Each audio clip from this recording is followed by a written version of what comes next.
तेरे बिलीफ में परिवर्तन नहीं आ रहा है।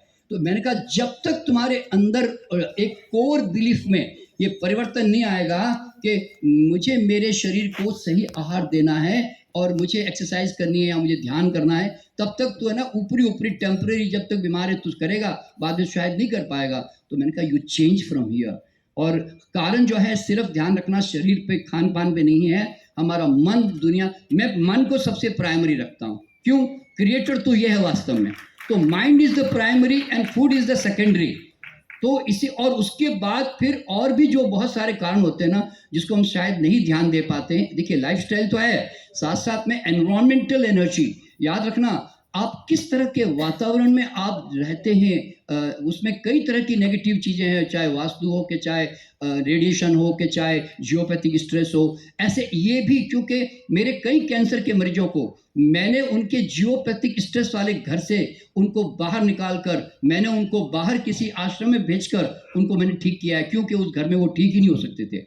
तो कई बार क्या होता है, एनवायरमेंटल एनर्जी है ना हमारे शरीर को बहुत जीवनी शक्ति का ह्रास कर रही होती है। और एक और कारण जो है 10% सिर्फ, 90% नहीं, वो है हमारा पूर्व जन्म से हमारा कार्मिक कनेक्शंस।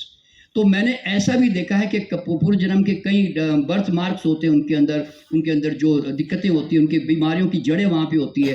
तो 10% वहाँ से भी होती है। तो मेरा अल्टीमेट पर्पस था कि आप बीमारी तो परछाई है, अब परछाई पे काम मत करो, अब रूट कॉज पे काम करो। बस अब कॉज निकाल दो, परछाई गायब हो जाएगी। तो इसलिए मैं यूँ कहता हूँ कि never fight with the disease, you cure the cause, disease will be cured automatically. मैंने कैंसर पे एक ही सिद्धांत पे काम किया कि in a healthy body cancer cell can not survive.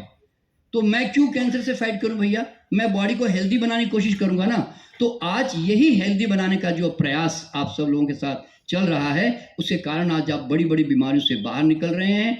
तो इसलिए मैं आप सब लोगों को बहुत बहुत सबको, सब सज्जनों को बधाई देता हूं, और चौहान साहब को खास तौर पर कि आपकी ये ज्योति ये सदियों तक जो है हमेशा चलती रहे। और हम भी बस आपके साथ हैं, आपके इस पूरे अभियान में हम भी बस अलग अलग बस स्तर पे लगे हुए हैं। और तो इस तरह से दोस्तों कहने के लिए देखिए सब आप लोग जानते हैं, इसलिए मैं ज़्यादा कुछ बताना नहीं चाहूँगा। तो मैं अब समाप्त करना चाहूँगा कुछ एक दो शेर बताते हुए कि अपना ही आहार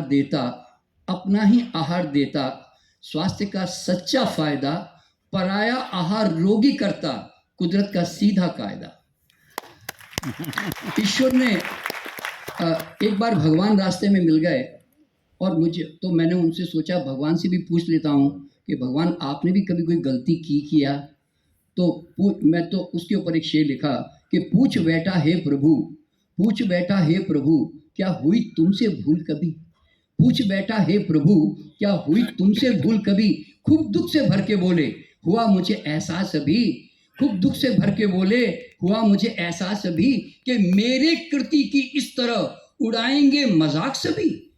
मेरे कृति यानी कि ये फल, ये आहार, ये प्रकृति, ये धरती, मेरे प्रकृति की इस तरह उड़ाएंगे मजाक सभी, भूल कर भी नहीं रचूंगा धरती पर मानो कभी। तो इसलिए भाई भगवान को शर्मिंदा मत करो। चलिए मैं आप सब लोगों को बहुत बहुत बधाई देता हूँ। सबको नमस्कार।